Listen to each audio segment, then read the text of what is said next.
हर हर महादेव दोस्तों, क्या आप जानते हैं कि भगवान शिव ने स्वयं श्री राम को आत्मज्ञान का अद्भुत उपदेश दिया था।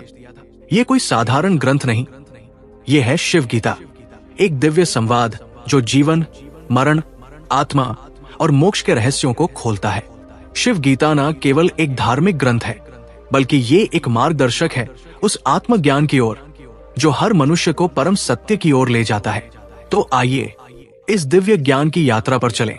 अध्याय 1। श्री सूत जी बोले, हे शौनक आदि ऋषियों, अब मैं संसार के दुखों को दूर करने वाली और शिव जी की कृपा से प्राप्त हुई शिव गीता रत्न का वर्णन करता हूँ। ना कर्म, ना दान, ना तप, केवल ज्ञान से ही मुक्ति प्राप्त होती है। ये वही शिव गीता है जो शिव जी ने दंड कवन में श्री राम को उपदेश रूप में दी थी, जो अत्यंत गोपनीय है। इसके श्रवण मात्र से मुक्ति मिलती है। ये ज्ञान स्कंद जी ने सनत कुमार से, उन्होंने व्यास जी से और व्यास जी ने सूत जी को दिया। उन्होंने कहा था कि इसे किसी को मत देना, अन्यथा देवता कुपित हो जाते हैं। जब सूत जी ने पूछा कि देवता क्यों क्रोधित होते हैं, तो व्यास जी बोले, गृहस्थ ब्राह्मणों द्वारा यज्ञ, दान आदि कर्मों से जो हविष्य पदार्थ अग्नि में दी जाती है, वही स्वर्ग में देवताओं को प्राप्त होती है। यदि ज्ञानवान व्यक्ति कर्म नहीं करता तो वो देवताओं को हानि पहुंचाता है, जिससे वे विघ्न डालते हैं। जो शिव में भक्ति नहीं करता उसे प्रसाद नहीं मिलता। जिनमें भक्ति होती भी है वो मध्य में ही टूट जाती है या विश्वास नहीं कर पाता। ऋषियों ने पूछा कि यदि देवता विघ्न करते हैं तो मुक्ति का उपाय क्या है। सूत जी बोले, करोड़ों जन्मों के पुण्य से ही शिव भक्ति उत्पन्न होती है, और जब भक्त शिव में अर्पण बुद्धि से कर्म करता है तो देवता भयभीत होकर चले जाते हैं। भक्ति से शिव चरित्र सुनने की इच्छा होती है, जिससे ज्ञान और अंततः मुक्ति प्राप्त होती है। जिसकी शिव में दृढ़ भक्ति हो वो पापों से भी मुक्त हो जाता है। यहाँ तक कि चांडाल भी, जो शिव भक्ति नहीं करता, वो संसार में फंसा रहता है। शिव केवल भक्ति से प्रसन्न होते हैं, चाहे वो बड़ी वस्तु से की जाए या छोटी। यहाँ तक कि जल से भी, केवल नमस्कार से भी, प्रदक्षिणा से भी, ध्यान स्मरण भी उनको प्रसन्न करता है। वन में उत्पन्न फल मूल से शिव को विशेष प्रियता है। जो शिव को छोड़कर अन्य देवों की पूजा करता है वो गंगा को त्याग कर मृत तृष्णा चाहता है। जिनके चित्त में अज्ञान है वे शिव भक्ति से वंचित रहते हैं। ध्यान के लिए काल, देश, स्थान का बंधन नहीं। जहाँ चित्त लगे वही ध्यान करे। शिव, शिवोहम का भाव रखने वाला अभिमान रहित व्यक्ति शिव के स्वरूप को प्राप्त होता है।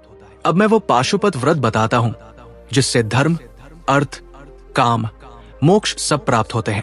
विजा दीक्षा, विभूति, रुद्राक्ष धारण कर वैदसार शिव सहस्त्र नाम का जाप करें।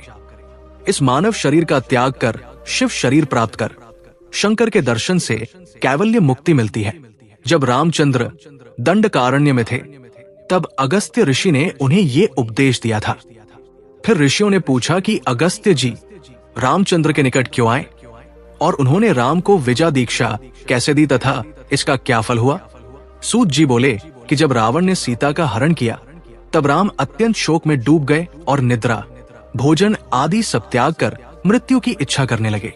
तब अगस्त्य मुनि ये जानकर उनके पास आए और संसार की असारता समझाते हुए आत्मज्ञान का उपदेश दिया।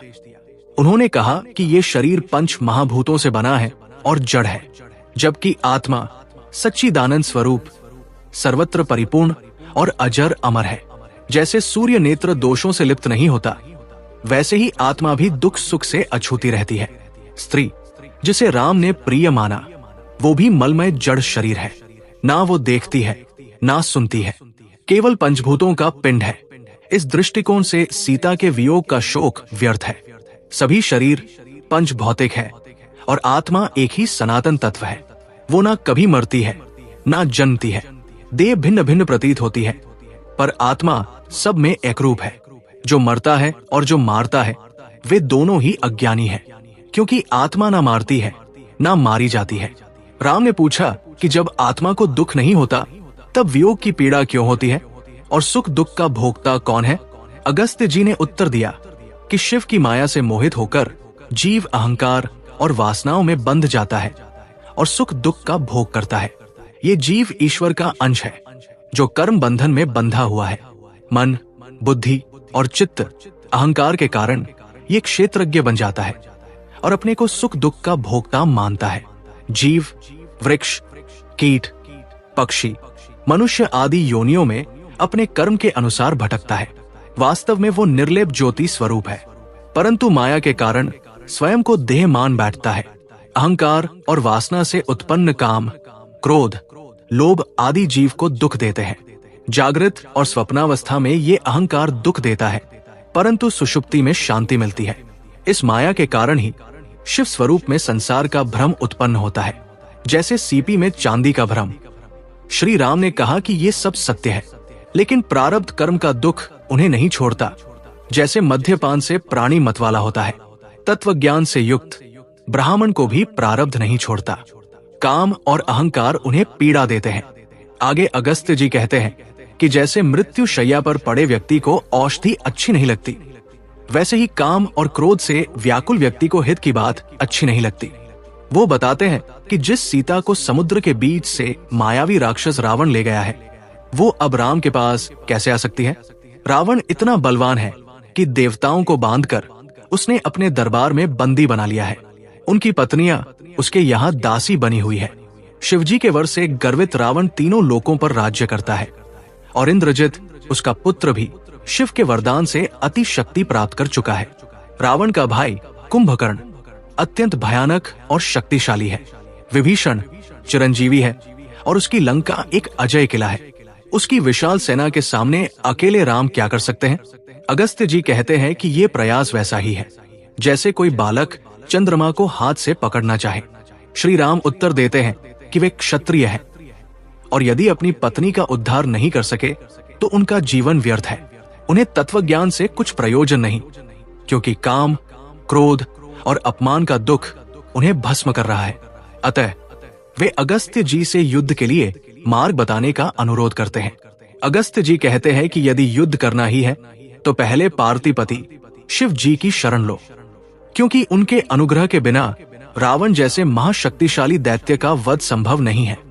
फिर वे राम को विजय दीक्षा का उपदेश देते हैं, जिससे राम तेजोमय होकर युद्ध में विजय होंगे और अंत में शिवलोक को प्राप्त करेंगे। अगस्त्य जी बताते हैं कि शुक्ल पक्ष की चतुर्दशी, अष्टमी, एकादशी, सोमवार या आर्द्र नक्षत्र में ये दीक्षा आरंभ करनी चाहिए। ये दीक्षा पंच महाभूतों की भावना, उनका क्रमशः लय और परमात्मा में एकीकरण द्वारा होती है। वो भावना करते हुए शिव का ध्यान करें। पंचमहाभूतों आकाश, वायु, तेज, जल, पृथ्वी के गुणों का क्रमशः लय करें और अग्नि बीज तथा अमृत बीज मंत्रों द्वारा पुराने शरीर का त्याग करके दिव्य देह की भावना करें। फिर व्रत, हवन, भस्म धारण और पाशुपत व्रत आरंभ करें। भस्म धारण को महापातक से भी मुक्त करने वाला बताया गया है और कहा गया है कि ये शिवलोक को प्राप्त करने का मार्ग है। इसके बाद अगस्त्य जी श्री राम को शिव सहस्त्रनाम का उपदेश देते हैं, जो वेदों का सार और शिव के साक्षात्कार का उपाय है। इसे जपने से शिव प्रसन्न होकर पाशुपत अस्त्र प्रदान करेंगे, जिससे राम शत्रुओं का संहार कर सकेंगे, सागर को सोख सकेंगे और अंततः विजय प्राप्त करेंगे। इसी अस्त्र से संहार काल में शिव संपूर्ण जगत का संहार करते हैं। आगे सूत जी कहते हैं कि जब अगस्त्य मुनि श्री राम को उपदेश देकर आश्रम लौट गए, तब रामचंद्र जी रामगिरी पर्वत पर गोदावरी नदी के पवित्र तट पर स्थित आश्रम में पहुंचे। वहां उन्होंने एक शिवलिंग की स्थापना की और अगस्त्य जी के निर्देश अनुसार विजय दीक्षा ली। उन्होंने अपने शरीर पर विभूति लगाई, रुद्राक्ष धारण किए और गोदावरी के जल से शिवलिंग का अभिषेक कर वन में प्राप्त फूलों से पूजा की। वे व्याघ्र चर्म के आसन पर बैठकर भस्म धारण कर रात्र दिन शिव सहस्त्र नाम का जप करते रहे। रामचंद्र जी ने तब के 4 माह तक क्रमशः फलाहार पत्तों का सेवन, केवल जलपान और अंत में वायु को आहार बनाकर तप किया। वे शांत चित्त, जितेंद्रिय, प्रसन्न मन वाले होकर शिव जी का ध्यान करते थे। उनके ध्यान में शिव जी अपने हृदय कमल में विराजमान दिखाई देते, जो अर्धनारीश्वर रूप में पार्वती को अपने अर्धांग में धारण किए हुए हैं। वे 4 भुजाओं वाले, त्रिनेत्रधारी, विद्युत के समान जटा वाले, कोटि सूर्यों के समान प्रकाशमान और कोटि चंद्रमाओं के समान शीतल दिखाई देते हैं। वे सर्पों का यज्ञोपवीत पहने, व्याघ्र चर्म ओढ़े, अभय और वरमुद्रा में भक्तों को कृपा प्रदान करते हैं। शिव जी पंचमुख रूप में मस्तक पर चंद्रमा, हाथों में त्रिशूल और डमरू लिए समस्त गहनों से सुशोभित दिखाई देते हैं। इस प्रकार श्री राम का शिव ध्यान निरंतर 4 महीनों तक चला। एक दिन अचानक समुद्र मंथन के समय उत्पन्न मंदराचल के शब्द के समान एक भयंकर प्रलयकारी ध्वनि उत्पन्न हुई। ये ध्वनि वैसी ही थी जैसी त्रिपुरासुर के संहार के समय शिव के बाणों से उत्पन्न हुई थी। रामचंद्र चौंक कर गोदावरी तट की ओर देखने लगे। उसी समय एक अत्यंत तेजस्वी रूप सामने आया, जिससे राम भ्रमित हो गए और सोचने लगे कि ये राक्षसों की कोई माया है। उन्होंने अपने धनुष पर बाण चढ़ाकर मंत्रों से अभिमंत्रित कर अनेक दिव्य अस्त्रों जैसे अग्न्यास्त्र, वरुण अस्त्र, सोमास्त्र, सूर्यास्त्र, पर्वतास्त्र, सुदर्शन, कालचक्र, वैष्णव, रुद्र, पाशुपत, ब्रह्मास्त्र, वज्रास्त्र, वायुवास्त्र आदि का प्रयोग किया, परंतु सारे अस्त्र उस तेज में ऐसे लीन हो गए जैसे समुद्र में पत्थर और ओले। कुछ ही क्षणों में राम का धनुष जलकर गिर गया। उनके तरकस, अंगुलित्राण और प्रत्यंचा की रक्षा करने वाले गोधा भी भस्म हो गए। ये देखकर लक्ष्मण भयभीत हो मूर्छित होकर गिर पड़े और श्रीराम भी स्तब्ध होकर केवल घुटनों के बल बैठ गए। वे आंखें बंद कर भयभीत हो गए और शिव सहस्त्रनाम का ऊंचे स्वर में जप करते हुए शिव जी की शरण गए। उन्होंने बारंबार पृथ्वी पर दंडवत प्रणाम किया, किंतु वो भयंकर शब्द पुनः दिशाओं को गुंजाने लगा। तभी वो तेज शांत होकर चंद्रमा की भांति शीतल हो गया। राम ने नेत्र खोलकर देखा कि उनके सामने एक दिव्य वृषभ पर आरूढ़ शिव जी प्रकट हुए हैं। वो वृषभ मक्खन के पिंड की तरह उज्ज्वल था, जिसके श्रृंगों पर मरकत मणियां जड़ी थी। वो रत्नों से विभूषित खुरों पर सजी हुई शोभायमान खगोलीय घंटियों से दिशाओं को गूंज रहा था। उस पर सवार शिवजी करोड़ों सूर्य के समान तेजस्वी, करोड़ों चंद्र के समान शीतल, व्याघ्र चर्म धारण किए हुए नीलकंठ, चंद्रमौली, 10 बाहु त्रिनेत्रधारी सच्चिदानंद स्वरूप थे। उनके पास बैठी पार्वती जी पूर्ण चंद्रमुखी, नीलकमल या मरकत मणि के समान सुंदर शरीर वाली थी। वे दिव्य आभूषणों से विभूषित तारों से युक्त रात्रि सी शोभायमान अत्यंत सुंदर थी। उनका स्वरूप कस्तूरी से सुवासित था। वे दिव्य माला, नीलकमल जैसे नेत्र, तांबुल से रंजित अधोम वाली थी। शिवजी के आलिंगन से रोमांचित शरीर वाली वे त्रिलोकी की माता थी। इसके बाद रामचंद्र ने देखा कि इंद्र, विष्णु और ब्रह्मा आदि देवगण अपने अपने वाहन पर चढ़े दिव्य आयुधों के साथ वहां उपस्थित थे।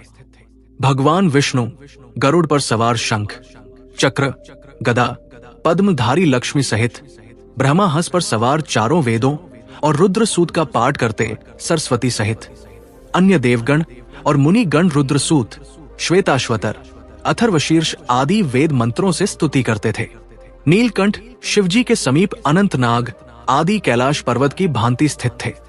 रत्न मंडित सिद्ध, विद्याधर, गणेश, कार्तिकेय, भैरव, चंडेश्वर, कालाग्नि, रुद्र प्रमदगण, भृंगिटी आदि सभी पार्षद अपनी अपनी सेवा में तत्पर थे। किन्नर, अप्सरा, नारद,